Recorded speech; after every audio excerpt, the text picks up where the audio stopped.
sa Malate.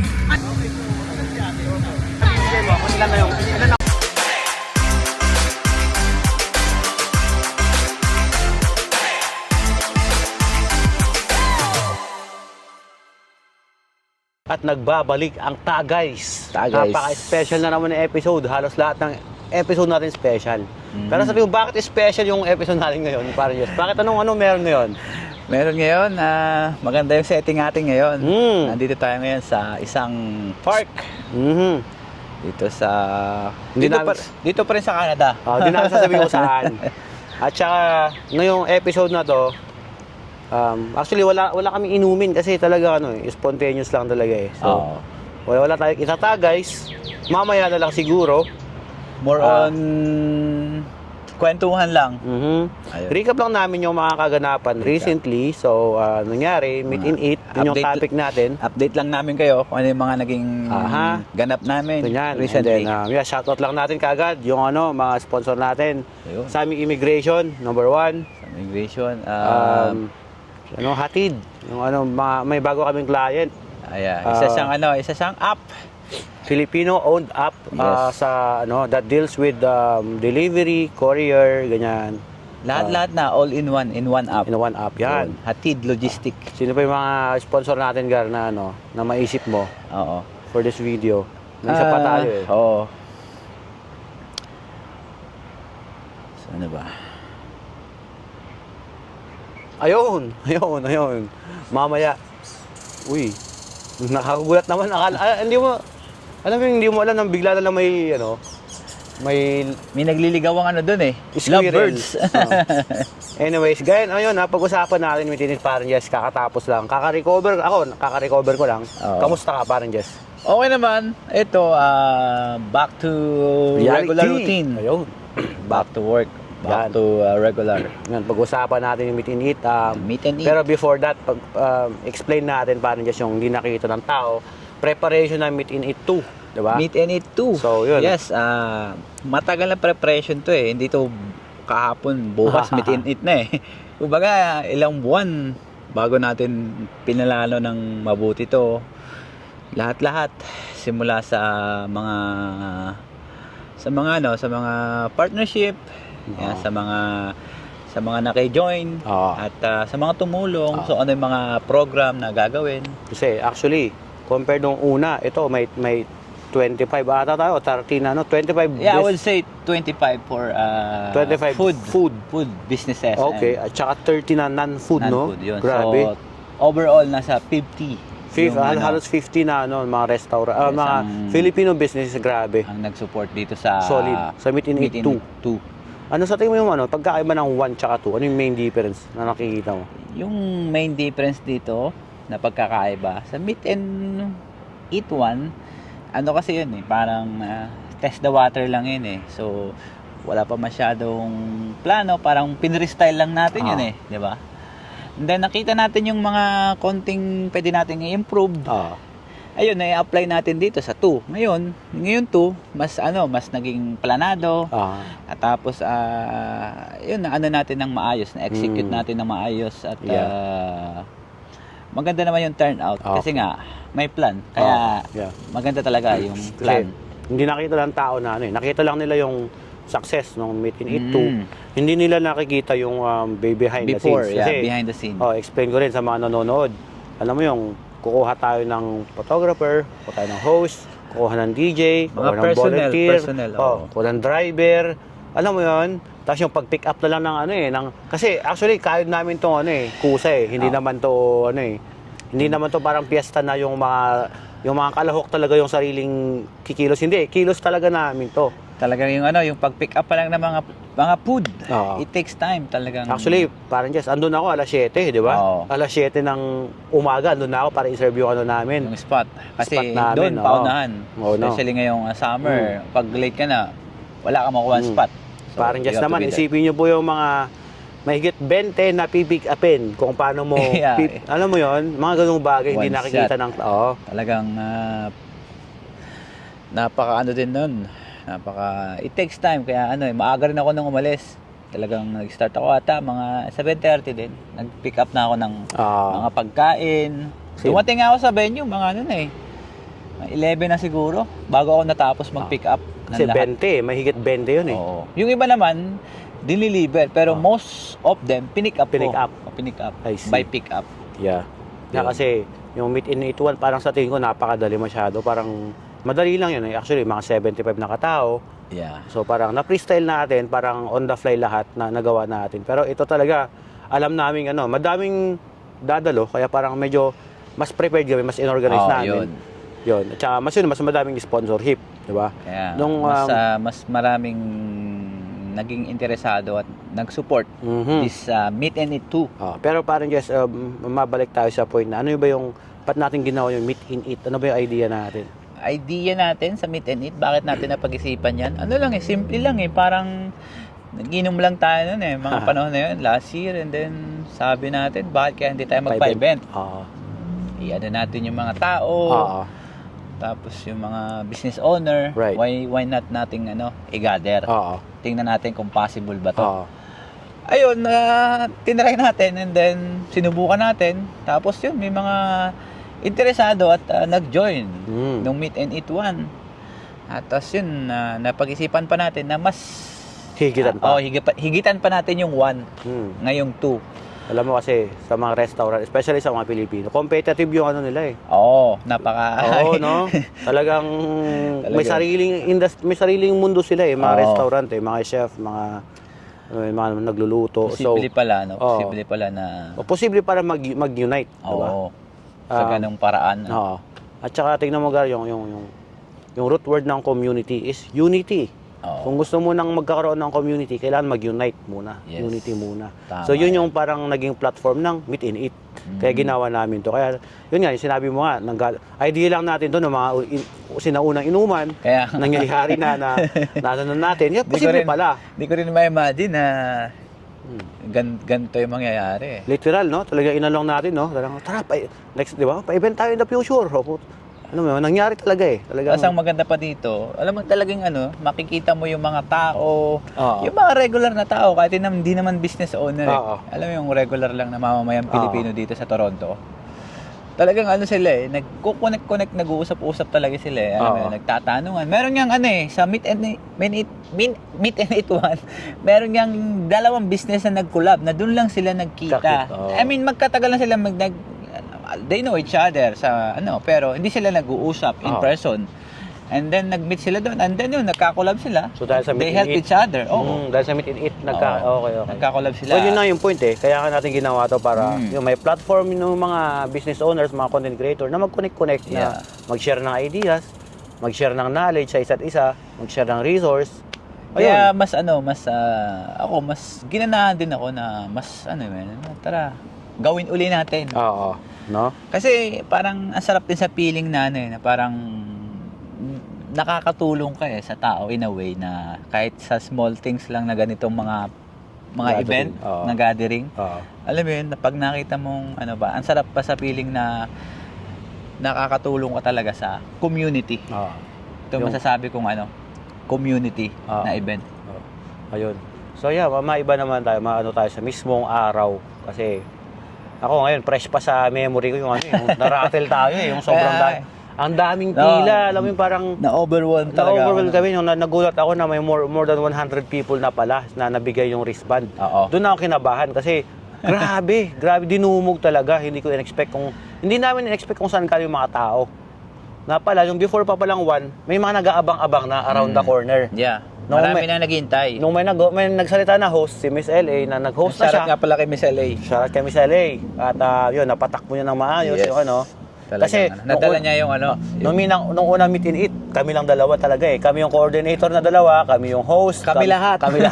Literal kami lahat. So yun yung difference na Meet and Eat 1 tsaka 2. Yun, mas may host. May delegated roles yung mga team talaga namin at natulungan talaga kami, napaganda yung outcome. Kaya nagpapasalamat din kami sa lahat na nakasama namin at nakatulong dito sa Meet and Eat project na ito kasi yun nga, na hindi naman namin may to ng ayos kung hindi din dahil sa tulong nila. Malaking bagay yung parte nyo. Kaya big shoutout sa inyong lahat. Yun, so, mabalik tayo parang Jess yung sa ngayon. Dinumog tayo that day. Grabe. Una sa lahat, paano ka nag-prepare? Alam mo bang, in-expect mo ba na gano'n? Ano ba yung ano mo nun? Preparation mo nun? Before the event? Wala, ano lang, parang alam ko na maraming pupunta, pero Hindi mo in-expect na hindi gano'n? ko in-expect dinumog na talagang yung volume na ganun kadami talaga. Kasi kahit ako kinabahan ako sabi ko, shit, kawawa naman yung iba kasi baka Wala makain. maubusan na, alam mo yun. Tapos yun, nagawan pa rin ng paraan para ma-provide. Siguro yung iba nakatikim, pero mga dessert, gano'n. Pero most of people naman, I see. I think, Mm. masaya at Okay. kahit mahaba yung pila, na-entertain sila. Mm. Kasi habang nakapila sila, may kumakanta, may nagpaparapol, nagpaparapol, alam mo may yun. nag-entertain. So, hindi sila parang, I don't think na nainip sila sa pila. Alam mo yun. Which is smart. Kaya shoutout kay sa host natin. Yes. Paano Jess, anong opinion mo sa turnout naman yung food tasting natin? Ayun. Yung exclusive food tasting natin ng Yun, Meet isa and pa Eat. pala. Yun, oh. Where, Nag-invite tayo ng mga local influencer dito sa Toronto. Mhm. I think 5 or 6 sila. Ayun, nag-set up kami ng exclusive meet and eat, meet food tasting para sa kanila. Yung pumili kami ng mga Influencers, influencer, content creator. Oo. Na- Ayun. Maganda rin. I think napakalaking bagay, napakaganda. At saka, isa pa, ayun, na isang way din na matikman din nila at ma-introduce Yun. sa mga Exactly. tao, Oo. yung mga product, sariling, hindi lang naman Pilipino I think yung meet and eat, it's, kasi merong nag-support sa atin na na non-Pilipino. Oo. Yung dalawa. Actually, may nag-support yun. Yun yung food tasting yun na maganda rin ang kasi halos yun nga ginawa nila ng yung in-enjoy nila yung experience. Nakita ko sa mga I see. reaction nila Mm. Yeah. while they're enjoying the food. Yun, talagang na-enjoy nila yung experience ng food tasting yung sa Yeah. mga influencer. Shoutout nga pala sa mga influencer na naki-join dito sa Meet and Eat. Sana magkita-kita pa tayo sa mga susunod na upcoming event namin. Yeah. Ayun, at saka yung sa food tasting talaga, isang parang parang dahil sa going back sa sinasabi natin kanina sa mga businesses, dahil sa Meet and Eat 2, nagka-connect yung mga content creator at nagkakilala. Yun, isa pa yun. So, parang ang ganda nga na nakakapag-provide tayo ng platform para magkita-kita sila. Hindi nila alam na may mga kapwa content creator pala sila. May ganun pala. O same passion, di ba? Yes, tama. So yun, nadidiscover nila isa't isa. At saka at the same time yun, nadidiscover nila yung Filipino restaurants. So parang celebration talaga ng Filipino culture. Parang Yes. in one place, di ba? At saka yung parang just napanabilib ako sa ginawa natin kasi libre to. Yun, libre. Libre pagkain. Shoutout sa Suave rin, libre din yung drinks nila. Pinilahan din.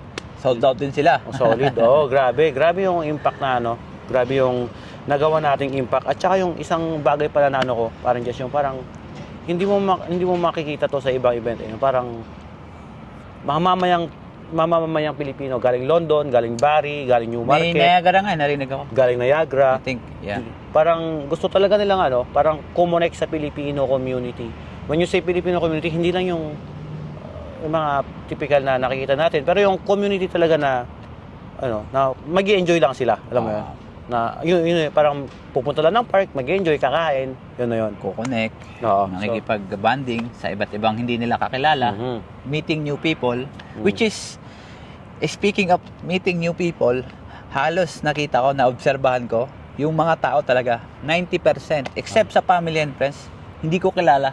Stranger talaga, new face. Wow, interesting. Alam mo yun, parang ang gandang tingnan ba na talagang parang feeling mo matatagal na kayo magkakakilala pero first time nyo lang nag-meet and then nung may nandun connection na, na agad, may connection na agad. Talagang parang yun din yung sa tingin ko magandang ginawa natin na Meet and Eat na hindi tayo aware dati pero food talaga within Filipino talagang it brings people together. yes. Mapala Ilocano ka man, Tagalog, Bisaya, Kapampangan, ano man yung Kahit saan man yan. Kahit anong region mo man sa Pilipinas, sa pagkain dito tayo nabubuo 'di ba? Dito tayo get together. Usapang pagkain. Usapang pagkain, perfect lang yung Meet and Eat. Meet and eat, yeah. Kasi mahirap, di mo, mahirap pag-meet ang mga pamilya nga, tignan mo, kung walang kainan, kung walang okasyon na pagkain. Minsan nga, hindi rin nagkakasabay-sabay eh. Di ba? Oo, di ba? O, kaya maganda yung ganitong gathering na ano lang, sa park. Walang expectation, Chill punta ka lang. Oo. Wala masyadong program. Mm. Pero, alam mo yun, Masaya. masaya. Yun ang importante, masaya. Tanong ko parang Jess, ano yung favorite ano mo? Parang memory mo doon or parang favorite part mo sa Meet and Eat? Favorite park ko sa Meet and Eat. Madami akong nakita na talagang nagustuhan ko eh. Yung ano ng event na yon.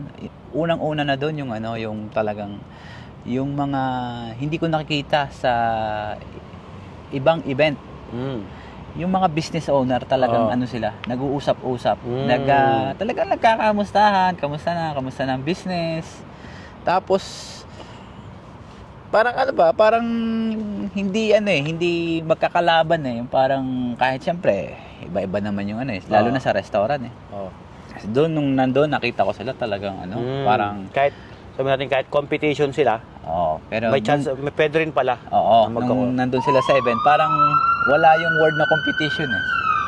Yun yung isa sa nagustuhan ko doon, yung napag-connect ko. Yes, madaling magpapunta, pero paano mo i-connect tong mga to? Parang, paano sila, Naalala ko kasi nung, I think, after ng event, may madami pa nag-stay. May isang table na ano eh, nagulat ako. Andun yung Kikos, Yes. andun yung Days Kitchen, Madami. andun yung Melrix, AJ Custom, Custom, Suabe. tapos Dreamlights. Isipin mo, yung So, isang parang- table na yun, talagang parang ano eh, ang gandang tingnan eh. And ano, mostly, first time nila meet doon. Oo, yun. So, parang, First time nila, may narinig nga ako eh. Sabi na, finally, nagkita na tayo. Kasi, lagi ko lang kayo nakikita sa vlog ko. Hindi sila nagmi-meet in person. Parang natuwa rin sila na nagtagpo sila in a way na, alam mo yun, masaya sila. yun yung the Ayun. best. Oo, Talagang yun yung sarap sa ano. pakiramdam na yun nga, nagiging platform yung ginagawa natin. Oo. Napag- Tapos, ito pa yung isa pang, ano ko, na paborito ko rin doon na, ano, yung mga startup business na nabigyan ng exposure para i-present yung pagkain nila or kung ano man yun. Na hindi nagagawa sa iba. Oo. Nabigyan ng chance ba? Ayun. Kaya, yung mga, nagpapasalamat din sa atin na Tama. nabigyan ng opportunity. Good point. Kasi Oo. kahit nga sa mga content creator, kasi hindi naman natin pinili yung malalakas na content. Yes. Actually, yung micro-influencer yung mga kinuha natin eh. Yung hindi pa yung malalakas, pero may quality at may potential. Tapos yung Diba? value na ginagawa nila, yung content. Alam mo diba? yun? Hindi naman, yun nga, lagi kong palaging sinasabi pag may nagtatanong sa akin, it's not about yung numbers. It's about the impact. Kumbaga, kahit meron ko 1,000 followers or 500 followers lang, 500 lang, pero yung value na ginagawa mo, yung video, kung may impact or may value sa kung ano man yun yung mahalaga eh, hindi sa numbers ng followers eh. Kaya ako, pag tumitingin din ako sa mga content creator, influencer, hindi ako masyadong nakapokus sa sa followers. Mas quality Yun, ng content. Video na agad, punta agad ako sa video. Kaya isipin mo, may mga pinili ako na mga talagang influencer na hindi ganun kalakas yung following nila. Pero yun namang ginagawa nilang content. Gusto ko, tsaka parang ang gandang ang ganda. Ang ganda sa ang ganda tingnan. Yun ang masasabi ko. Tapos tanungin mo, ano naman yung paborito ko? Ikaw naman, Rolly, matanong naman kita. Kasi since tinanong mo ko kung ano yung nagustuhan ko o naging paborito ko doon, ano naman yung side mo na Siguro naging yun, doon sa event na? Hindi ko pag-iisipan, alam ko yan. DJ Brian's Lechon. Ayun, lechon. Especially yung manok na. Grabe yung inano na yung tapos yung belly, inano na yung manok. Talagang minamataan ko na eh. Talagang pabalik-balik akong tingin eh. Talagang inaabangan ko na eh. Parang excited ka Excited maluto na na. ako kasi alam mo yung parang golden na, pero hindi niya pa inaangat. Talagang tinitake time niya. Shout out Slow. kay DJ Brian for taking his time at DJ pag-show ng Brian, support. salute. Solid yung yung Solid. effort mo. Halagang all the way siya. Kahit may event pa siya, Nag-stay. nag-stay siya. Oo, May grabe. pinapunta siya sa event niya para lang mag-stay doon sa meet and eat at matapos niya Pero, na maayos yung lechon. Isang bagay Hindi niya talaga. minadali. Masarap din talaga yung lechon. Yung belly, masarap. No, Malasa. ano ko na yan, subuko na yan kasi ilang beses ko na siyang nakita na ganyan. consistent pati yung lasa. Hindi nagbabago. Parang kumbaga sa business, sa restaurant owner, meron siyang sukat na eh. Alam mo yun? Quality control. Oo, yun. Talagang Pero solid yung lasa, yung malinamnam. Yun talaga yung paborito kong nung natikman ko. Grabe yung kumagat yung marinade yung sa lemongrass. Tsaka yung lambot. Sa tingin ko 3 oras o 4 na oras na. I think more than 4 hours. No? Kasi tinigtam niya talaga eh. Slow cook. Hindi niya minadali kahit alam mo yun. Ganun talaga eh. Talagang pagka cook with passion. With passion talaga. With patience. Patient talaga yung is the key. Patient is the key. Sa lahat naman ng bagay, di ba? Pero solid. Thank you, DJ thank you, Brian. DJ Brian. Nga pala, shoutout namin yung mga major event sponsor sa Meet and Eat 2, JF Wraps, Jump In Travel and Tours, Days Kitchen, at saka Imperial Auto Collision. Dahil sa inyo, nabubuo ang event gathering na tulad nito. Yes. At sana huwag kayong magsawang support sa iba pa namin gagawin. Kasi lahat naman na ginagawa namin, pabalik sa community. Yes. Hindi naman para sa amin. Para sa tao. Tsaka shoutout ko rin yung mga, syempre yung mga food businesses, yung mga restaurant na nag-provide ng food. Alam ko madami kayo. Ilagay ko na lang yung poster siguro. Yun. Ilagay mo na lang yung poster. Nandyan. Kasi pati may mga sponsor din tayo na tapos yung mga non-food businesses din. Yun, shoutout, big shoutout sa inyo.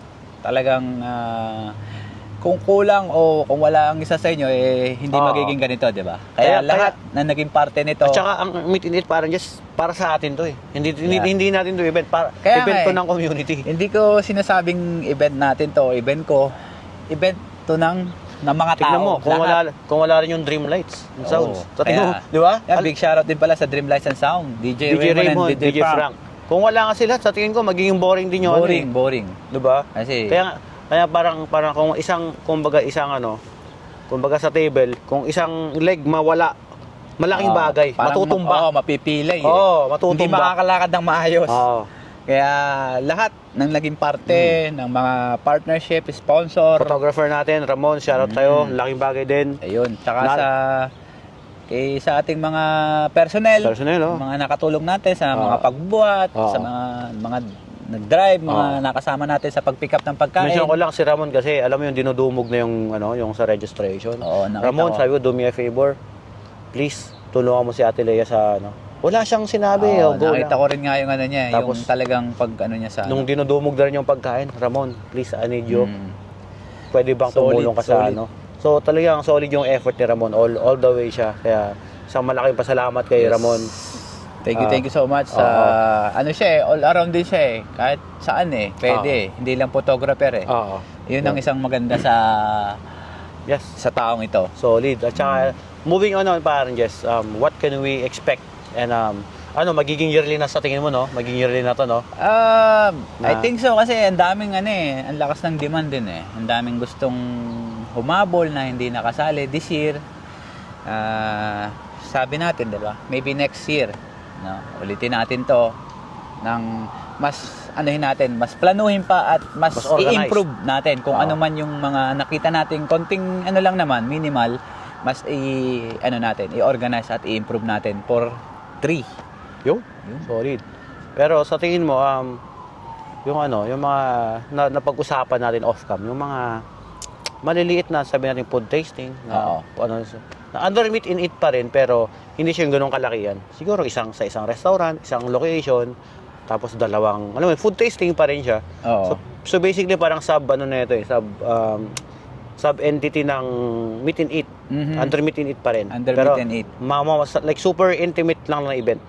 Pwede nga yun. So yun, magandang idea yun. So guys, kung mga influencer sa mga nanonood, mga influencer dyan, content creator dyan, photographer, videographer, kahit anong ginagawa nyo, o kung may mga small businesses na nagsisimula pa lang, hit Meet and Eat page, Meet and Eat project sa Facebook tsaka sa Instagram. Email lang kayo. I-consider natin lahat kasi we're about giving platforms at giving chances, diba? For everybody. For everyone. Excuse me, for everyone. Kaya wala tayong pinipili dito. Maliit, malaki. Anyone can open siya. Solid, yeah. Salamat sa mga mga sumuporta. Like I said, Meet and Eat 3 mas gagandahan pa natin, mas paplanuhin natin, mas grande pa yan at i-open na rin natin sa shoutout din pala sa mga talaga yung on the spot na tumulong nung nakita natin yung sitwasyon yan sa family ko, kay Mrs. yung big shoutout kasi talagang rin sila na-overwhelmed din hindi din nila in-expect. At least ayun, nakita nila yung yung sitwasyon and then talagang sila. Nakita natin yung rin nila. Ginawa na malaking party din ba na Yun. Isang din. Kaya yun masasabi ko yung meet and eat talagang Success. Oo, success. Sa malaking, ako rin, sa tingin ko, isa sa mga pinaka-proud na naging project ko. Marami kasing marami kasing ibig sabihin yung success Oo, no? Hindi lang success sa tama. Dahil actually, maraming pagkain, hindi lang yun Maraming point yung success Pag sinabi mo kasi yung success. Yung palang pag-gather ng tao, yung mga business owner, success na yun Oo, tama. Tapos yung mga content creator, yung influencer, success pa rin yun Alam mo yun? Oo. Ayun. Yun, Talagang madami rin ito lang na isang narinig ko lang din comment sa mga tao. Parang marami nagtataka sa event na nadadali namin, parang ganun. Parang wala, punta lang kayo, sabi niya. 'Di ba sabi? Walang libre talaga para sa tao, para sa community. Kasi yun nga, kumbaga in-sponsoran to ng mga maraming businesses. Parang ginamit lang tayo yung ehemplo para magganitong event para rin sa ibalik natin sa tao. Yun yung ginawa naman natin talaga. Talagang wala tayong binigay din natin sa tao kung ano yung binigay sa atin nila ng mga businesses. Ayun. Nakita naman nila at nasaksihan ng mga tao mismo kung ano yung naging event. Ngayon, going back sa sinasabi mong success. Sa tingin ko, success on all levels Mala businessman ka, kung kahit dumalo ka lang, yung sa content creator, like lahat, talagang ito yung sinasabing parang, yun nga, yung success, yun na lang yung pinaka-word, success. Kasi may impact, yun na lang yung hinahanap ko ang word. May impact talaga siya. Na, alam mo yun, na parang... Maraming excited nung before ng ng May 30, daming mga excited yun.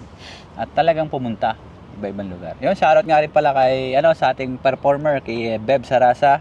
At nag-entertain din sa mga tao habang yung birit niya. Habang naghihintay sa pila, siya bumibirit sa gitna. Alam mo yung nakapila sila pero nakatingin sa kay Beb Talagang grabe yung birit niya rin Big shoutout din kay Beb Sarasa. Maraming salamat. More success sa'yo. Yun. Oo, solid.